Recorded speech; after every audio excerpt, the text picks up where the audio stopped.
Really Oh, good. This thank is you, it's brother. good to see Thank you you. again. I'm going for my haircut too, haircut and color, because I do some touch-ups usually. Do you do a little touch-ups? Because I'm starting to get the gray over here, Vinny. Hey, I'm you starting to bet, age up. brother. This life is like that. You feel great when you are feeling young. And how can you get young? A lot of people, like in my stage, 73, 74, 75, gray hair, right? They can have gray hair. You feel old that way. But I like to get the haircut done and color also. Why not? Right? You won't be 74 for another 8 months, Vinny. You got a long way before you get to the right to add another year onto yourself. Welcome back, Alchemist. This is Abundance Thursdays with myself, Gualter Amarelo, and the great Vinny Smile Chopra. Vinny feeling healthy. I am a little under the weather, but we're going to dive Oh, into wealth principle number 8, which is confusing to people, especially if you're the Dave Ramsey type where you want to save, save, save, save. You've heard the saying, don't save for a rainy day. yeah. It's actually a true saying. So people say you should save for a rainy day, save for a rainy day. Grant Cardone started saying don't save for a rainy day. We're going to talk about what that actually means. Wealth principle 8 is don't save for a rainy day. Why don't we save for a rainy day, Vinny? You mentioned something, the real enemy. And I think a lot of people don't understand that money in the world has positive and negative energy. There's good energy, there's bad energy. Money is neither good or bad, but the energy that you put around it will create different results. So what is the real enemy when it comes to money? This You know, first the, one. the money, the real enemy is when the money is stationary. In other words, like inflation eats up money power. So $100,000 today, if the inflation is 6%, let's say, or 9%, whatever it is, next year it's going to have less buying power because the cost of goods have gone up. So essentially, rainy day, we should save 6 months. A lot of experts talk about it, right? For the emergency fund, it's good to have that 6 to 9 months, even a year. But then what about the rest of the savings? You cannot stick it in 1.25 or 2.5%. You got to understand what it will take to get 8%, which is what the average stock market over years do. But why not to put that money into equities, into some products that can make you 12% or 15 or 20 or even 30%? So there are different buckets. So the real And what enemy, about the real yeah, what about enemy is tax benefits, that you right? want Like to be you just cash under the pillow. Hold on. That's not going to grow your money. That's not going to build your wealth. That's not going to get you the stream of incomes that we want. and there's a blog you're writing that you sent me that nobody sees right now, but you call it comfort cash. Now, for somebody who's at home saying, "What is comfort cash?" I describe comfort cash as sleep at night money. It allows me to sleep at night. We have right now we try to always have 500 to $600,000 in our accounts, and when we have it, man, I sleep like a baby.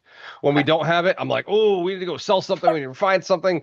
Like, where's the money so that we have this comfort cash? Yeah. And why don't I have it, Vinny? Because I always deploy it into the next deal, the next deal, the next deal, the next deal. Yeah. And so comfort is dangerous for building wealth, right? When somebody is comfortable, they're not growing, they're dying. So the next one you have here is the 3 levels of money. Yeah. You talked about the saver, the investor, the operator, or the Yeah. strategic investor. What are the differences? Well, the saver is the one who always is on a defensive side. You're always thinking, okay, let me save, let me save, let me save.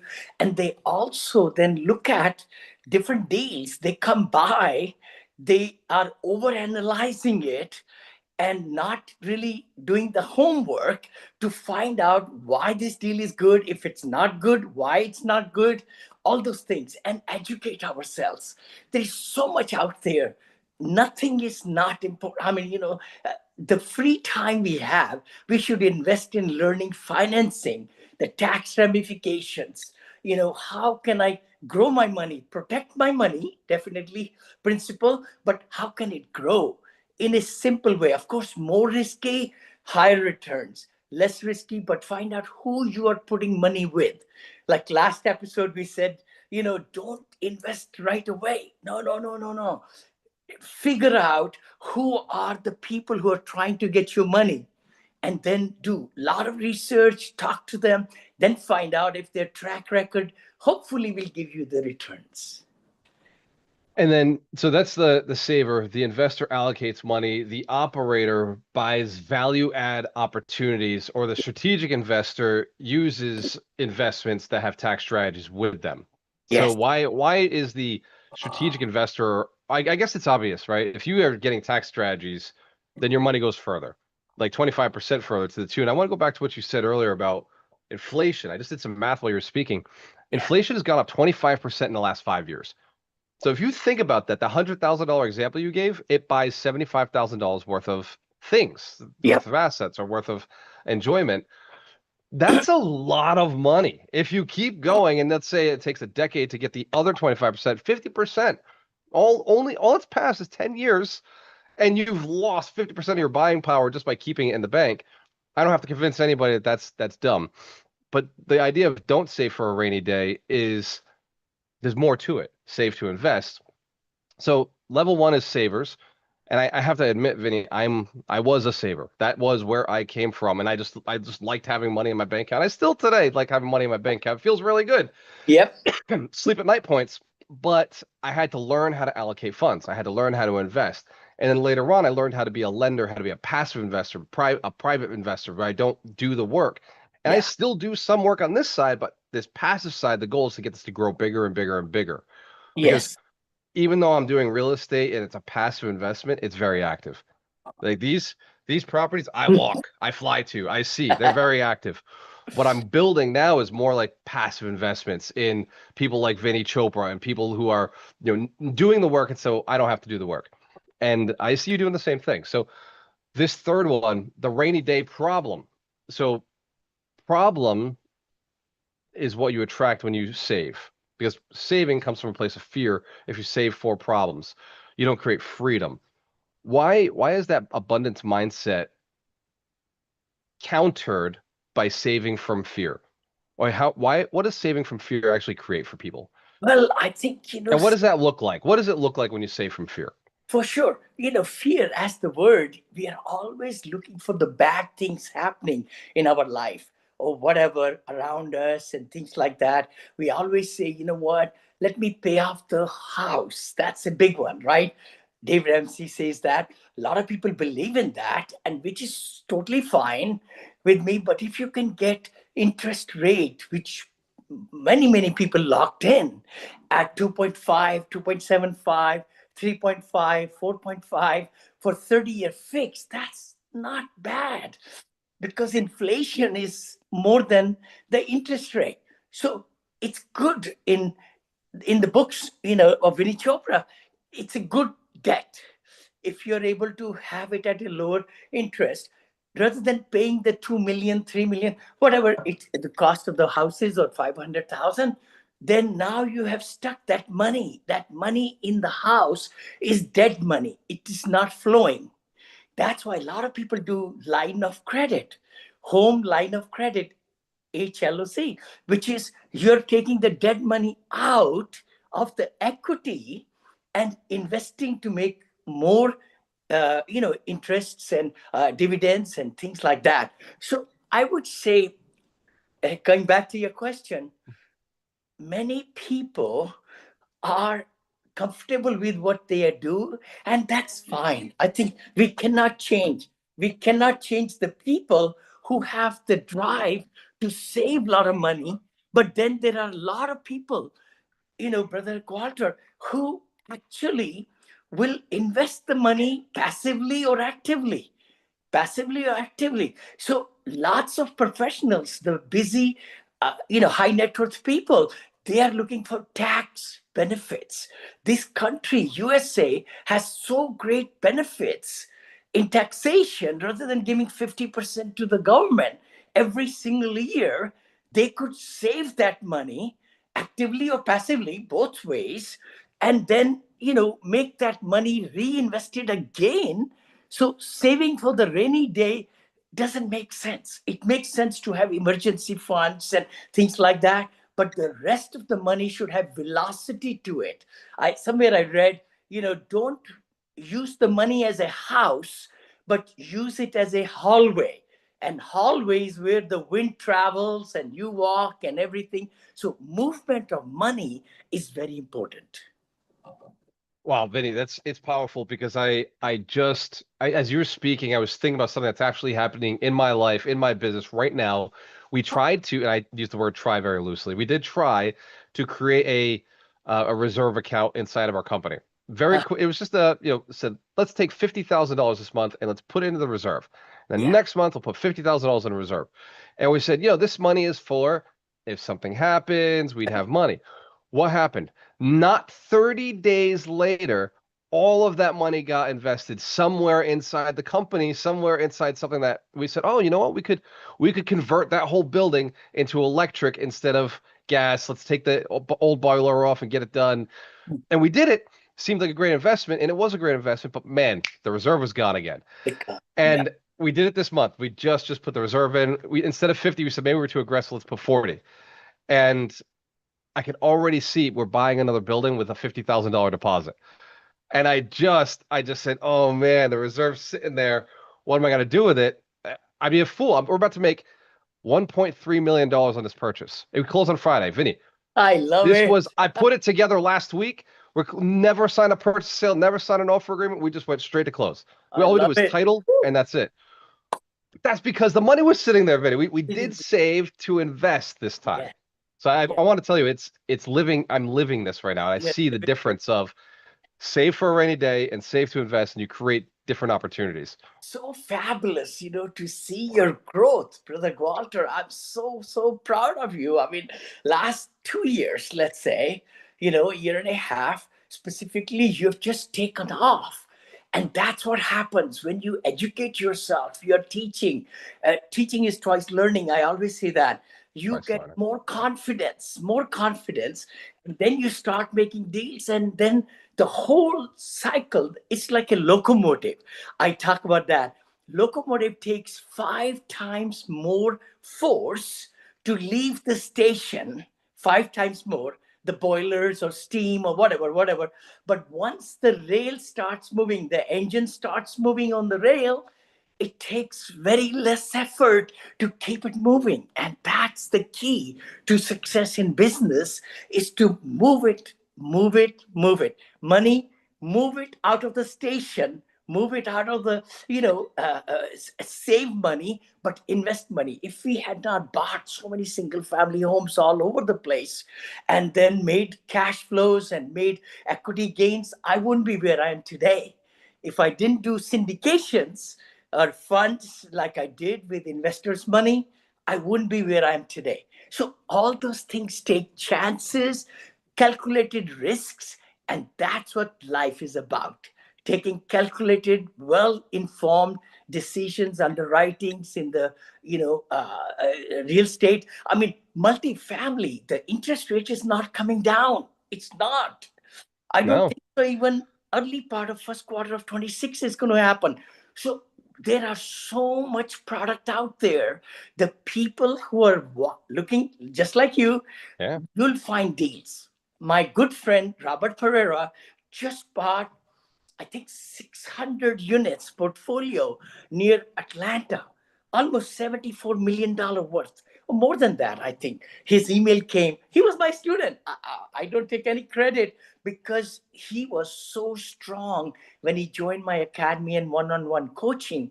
And he's built a almost $500 million portfolio in just last 4 years. It's so exciting to see and talk to him, and God bless him.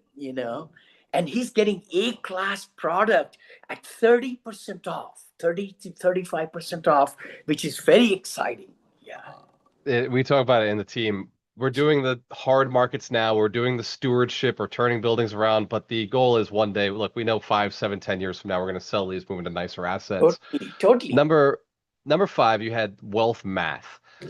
So mathing, you just talked about math a bunch of times on this call, and you talk about it every call. Math starts telling you don't put money just in savings to save, because obviously it goes down that 25% over 5 years. That's by the way a conservative number. There were some years these past few years that were 8%, 7%. So when we look at the math itself, like you save $1,000 a month for 10 years, you end up with $120,000. But if you invest the same $1,000 a month for 10 years, the compounding is significantly greater. That and it compounds at a rate. And I've said to some people, wow, my compound interest has been $600,000 if I just put it in the stock market. Mhm. But my compound interest on $1,000 a month, it has been millions. It has been Yes. millions because I paid for membership programs that were $1,000 a month that then produced this $36 million empire.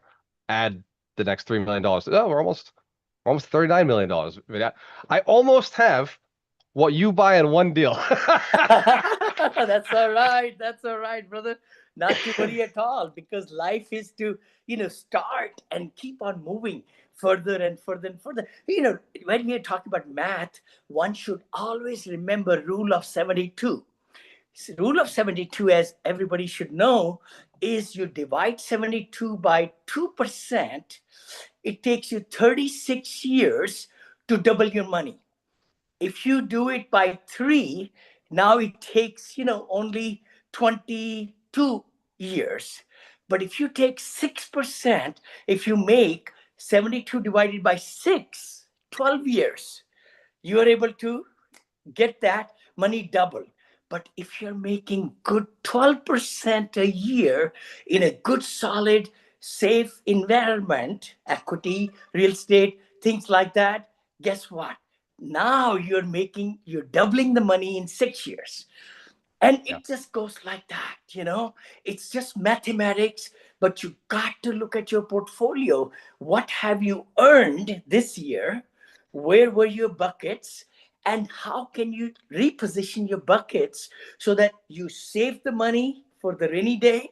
You have the savings and assets that you do actively in investments, and then passively reach out to the people who can really make your money grow at 20%, or good IRR of 15 to 18% is pretty strong, where you are able to get your principal back in 4 years, 5 years, and things like that. And there are investments, Vinny, that still exist where a person can get 100% return on investment. Like in education, right? A good education, you can get that Yeah. money. Like Harvard, you go and get a Harvard degree, and maybe you should make about that money in a year. Sometimes depends on how you get educated. It used to be. Yes. Now a Harvard degree gets you about 75,000 a year. So it's not it It's hasn't not really that. improved with time. Yes.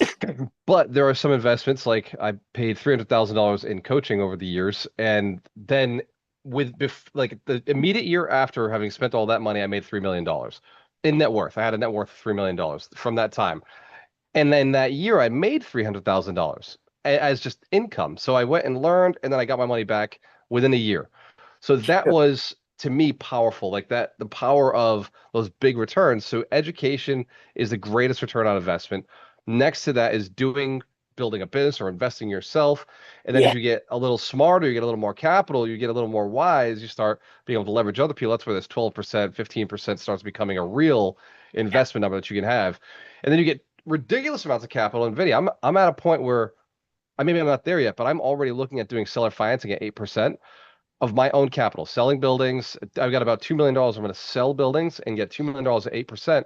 And some people may say, wow, Gualter, you're really, that's cheap. You're not getting a great return. I never have to think about it. I Yeah. never have to think about that. That's 160,000 a year that comes in no matter what on buildings that I used to own, that I managed, that I built up to be nice, Yeah. that I know is not going to be so over leveraged that it hurts the buyer. So Mhm. that's a philosophy of when you get a lot of capital, you can start putting it at lower and lower rates that are safer and safer. Surely. I So totally the agree. there's a rule that you put in here, the Vinney style hacks. It's called the rules of deployment. And you shared with in my notes, I have rule number one, automate investing like a bill. So if you're investing, and then rule number two is raise your investors percentage, your investor percentage. So you want to increase the amount of income you're earning while your lifestyle stays exactly the same. And then rule number three was create a deal trigger list, like minimum cash flow target, conservative leverage, strong operators, stress tested assumptions. You got five rules here. The fourth one is separate safety cash from investment cash, like Yeah. two separate bank accounts. Totally. And then Yeah. the fifth one is learn just enough to act. So you don't invest everything, but you learn just enough to take action See, so you can that's keep where learning. we really stop. I think the fear, the trembling, the, all the naysayers around you, you start believing in them. And you say, you know what? I'm not going to invest. I'm not going to invest. If you keep on saying yourself and not educate, not deeply go into whatever proposition is in front of you, it's the circle you have. And also, who are you in the room with? Are you room with people who have the same net worth or lower than you, or their thinking is same or lower than you need to change the room. That's what I say, because you got to move to the next level. The average net worth of any group of 5 or 7 people, it's the average of all of those people. So the key thing is to not be over analyzing everything. Education, just like you said, education and finding out the different questions to ask. Chat GPT gives you right away. You just say, I am given an investment in this city, it's this investment, and upload it into chat GPT, guys, and ask, should I invest in it? That's it. Within few seconds, it's going to give you a complete rundown. This investment has these pros and these cons. It's a And nugget. you, It's a nugget. I'm gonna give you just remind me of something, Vinny. I found something that ChatGPT tends to do. It tends to be very nice and tell you what you want to hear. Yeah. So what I've added to any kind of investment protocol, I ask and I say, hey, look, this is my situation, how Yes. much I have in my bank account. This is how much risk I have in this asset class. This is how old I am, what my son's age is, what my wife is, and where I live and where I'm from and what I'd like to do. Because if you don't say your goal when you're asking it whether this is a good investment or not, it will Yes. forget to give you some really relevant information. So Thank you. Very good. ChatGPT is not the end all be all. You really should No. talk to operators. They'll know more, but it's a great place to start. It is, it is. And don't take the answer, the first answer it gives you. You just put thumbs down, say, do a deep dive. I didn't understand.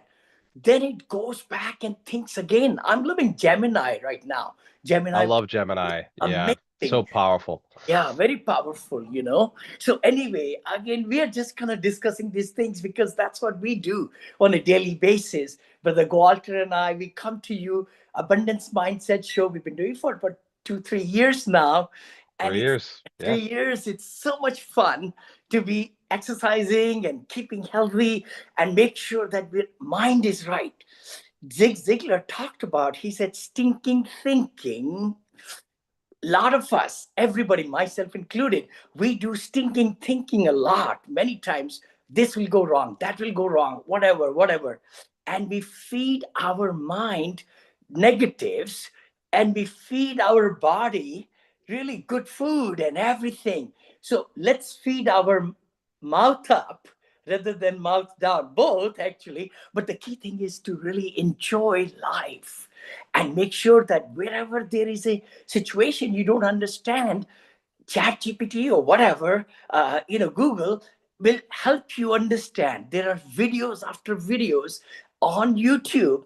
You just put down your question, it gives you the answer. So take full control of your finances. Save for the rainy day, but invest and put those buckets like we talked about. In fact, now that you say it, one of your notes here, I'm on the eighth note. It says, what to stay instead of rainy day. It says, try this identity shift. So instead of saying, I save for rainy days, say, I build reserves so I can invest in any season. That Yes. is the wealthy mindset. And as I was reading your notes before this call, that's what sparked me to think about that reserves conversation I've been having with my team for the last 2 months is, hey guys, let's build a reserve. Let's build a reserve. And we were saying save for a rainy day. It kept being in our language. And now that I see this, I'm going to go back and say, hey guys, we build a reserve so that we can invest in any season. Yes. That's going to be the mindset we start putting across. The ninth one here is a simple weekly habit, 15 minutes. So I do every Sunday. I know you do on Fridays. Mhm. Your time by yourself. It says review cash positions, fund safety, your safety bucket, top up the opportunity bucket, deploy into investments per your rules, and track net worth monthly, not daily, not based on emotions, not based on the stock market and where things are at. Yeah. Well, it's Monthly. not a one-time decision. It's a weekly rhythm, right? So true. And a lot of people I talk to, they don't even do it yearly. I said, what are you talking about? What you don't know where you are, how would you grow your portfolio and wealth and what's making money, what's not making money? It's amazing. I think we all should take time to get control of our finances in the schools. They don't teach. Robert Kiyosaki talks about that. They should be classes for success and mind shift and financial learning and all those things, I hope. And that's what is the crust is, to be a student of life. That's what it's all about. We are the CEO of our life. We need to be a student every day, every moment. So powerful. We do this every week. For anybody who doesn't know, this is Abundance Thursdays. Vinney came to this country with $7. He's now 73 years young, and he lives in California. He lived in Ohio for a little while. I'm now following the trail. And what Vinney did and built was over $1 billion of real estate. Managed, owned over 7,000 doors, had a team of over 158 people. That is a lot of people. He's done over 30 transactions, big transactions. He's obviously done a lot more in the small single family space, but in the multifamily space, over 30 transactions, hotels, senior assisted livings, developed 84 unit buildings, 84 unit complexes for the seniors, all one level. If you want to learn more about Vinney, go to vinnychopra.com. And if you want to learn from Vinney, go to vinnychopra.com/events. He does 2 free trainings every single month. And if you just like coming to Abundance Thursdays and find out when we do this, it's every Thursday at 9 a.m. Pacific Standard Time. It's West Coast. And also every Thursday at 12 p.m. Eastern Standard Time. Vinney, before we log out of here, what's one closing thought you'd like to give any investors who are getting their goals ready for the season? The year's almost over. We got a few days left before Christmas and then New Year's Eve. What's some advice you'd give somebody who's setting goals right now? Maybe savings, around the savings goals. Yeah, our goal in life is to be comfortable. Our goal in life is to really build wealth, give the best to our family, children, education, everything. But those things may not happen with W-2 job or where we are stuck. The shackles, the chains, I call it. So you got to take the savings, not let it rot, in the bank account, make it comfortable, emergency funds, but also learn the techniques, how to grow them passively, actively, get involved, because that will change your life. It really did, mine and Gualter's and a lot of people who follow us. The key thing is to make a decision to educate, educate, educate. Don't throw money or invest money. Just the first thing that you look at, but you dig into it and find out from the operators, if you're doing passively, actively, what kind of tax benefits you're going to get, all those good things which we talked about today. So hopefully for your success in 2026, it's going to be to grow your portfolio conservatively and aggressively. Different buckets. You could do different buckets, different stream of income. I was looking at one article. They should, while wealthy people have 7 streams of incomes, 7 streams of income. And I know you could start with 2 or 3 or 4, and then it will grow. So, ladies and gentlemen, it turns out Thursday is Christmas. So next Christmas, next Thursday, there's a good chance that you'll see a cameo from us, or maybe you won't. But we want to wish every one of you a Merry Christmas. We'll see you when we get back. Cheers to your success. We have a choice.